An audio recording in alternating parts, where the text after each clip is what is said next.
The Source.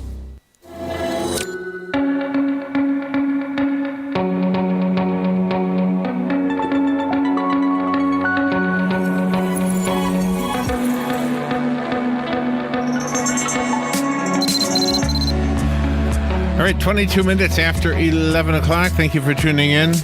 So, the good news, if I was in the room where the publisher was for the next book, somebody might say, the good news is everybody's going to know the two main characters in the book. Oh, gosh, that's great. The bad news is they are political, and therefore they might be they might be funny.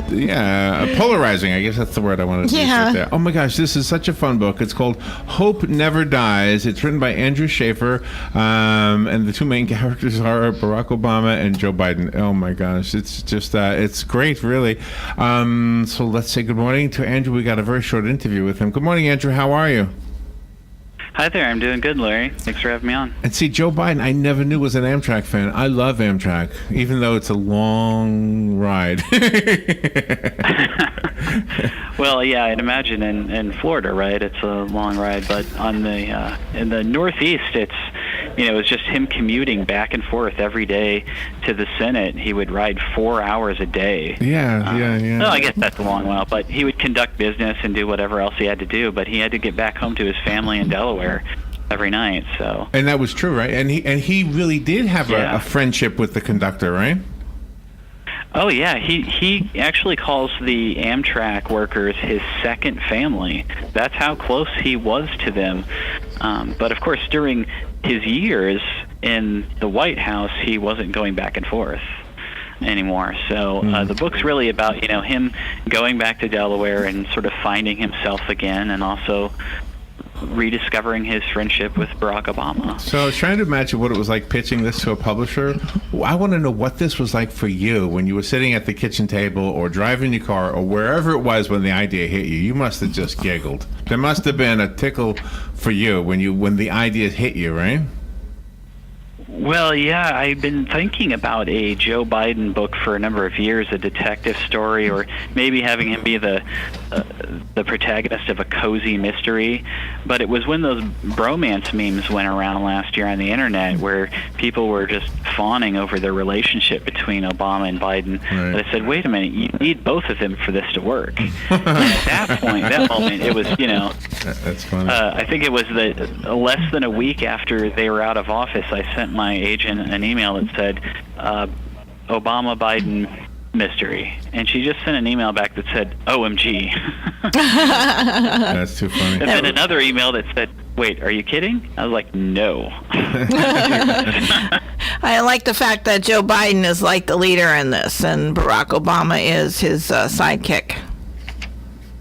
Yeah, it's very much like the Sherlock Holmes and Watson, where you have the Watson character is really driving a lot of the action, and he's the narrator, which is Joe Biden in this case, and then you have sort of the aloof, cool crime solver off to the side, which is Barack Obama. But a lot of the action here is driven by Joe Biden, just because I think he's such a fascinating character.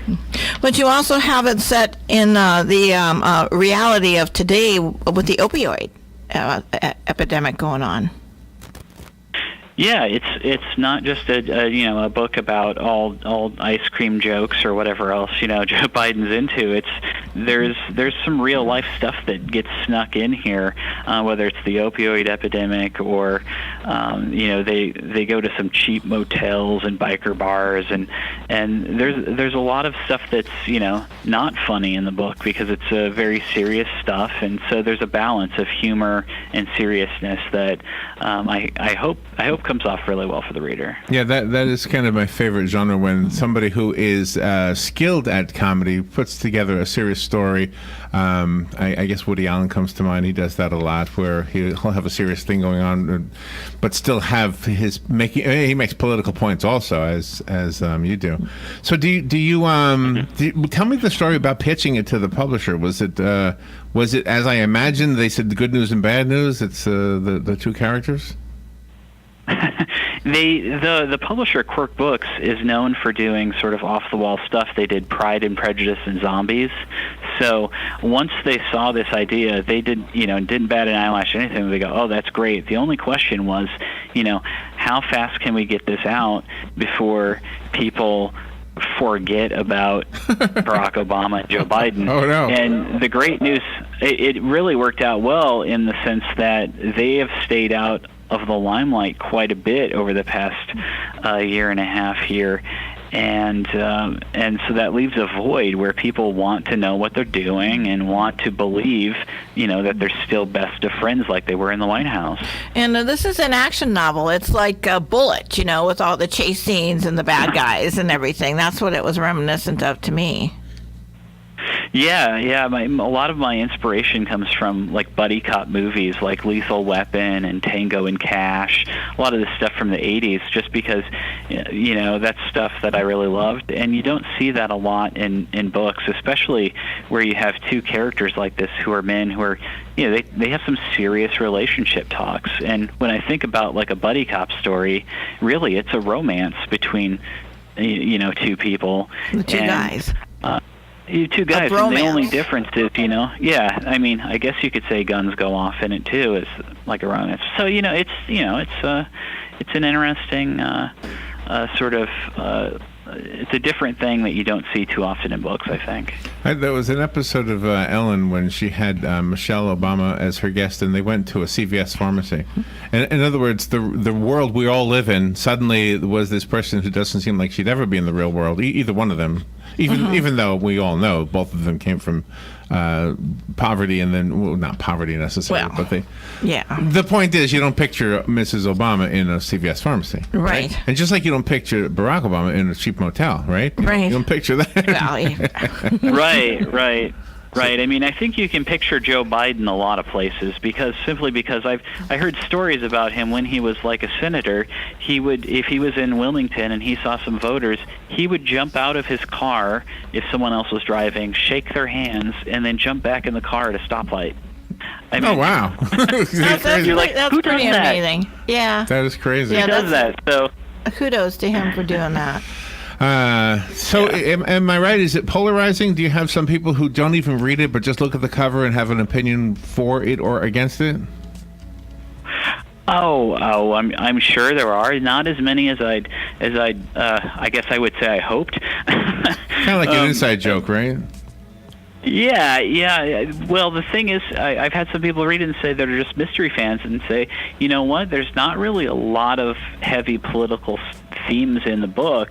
It's really just about these characters and the murder mystery and different stuff, but it's not too heavy, Yeah. And it's fun. So, I enjoyed reading it. It's fun. Yeah. Well, thank you. It's so good to hear. Andrew, I found the book on Amazon. You're doing really well, by the way, on Amazon. The book is currently, let me see, I found it was like number 19. Yeah, number 19 in the classics category. That's pretty outstanding. It's hard to. Well, it's already a classic. I mean, can you believe it? Congratulations. That's what it says. I'm looking right at it. Number 19 in classics. All right. So do you have a website you want to recommend? Oh yeah. The website is hopeneverdies.us. And that's where people can find, different links for the book and the audiobook, and then also some info about the sequel, which is going to be called Hope Rides Again, and that comes out next year. Oh, no. Nice. A movie. I can see a movie great. happening from this.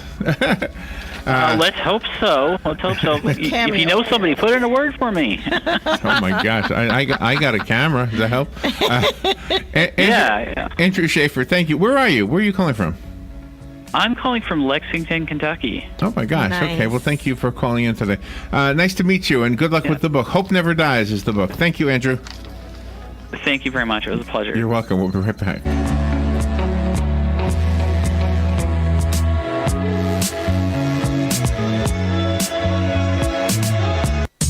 You are looking to work somewhere that treats employees like family, has a team atmosphere, and rewards your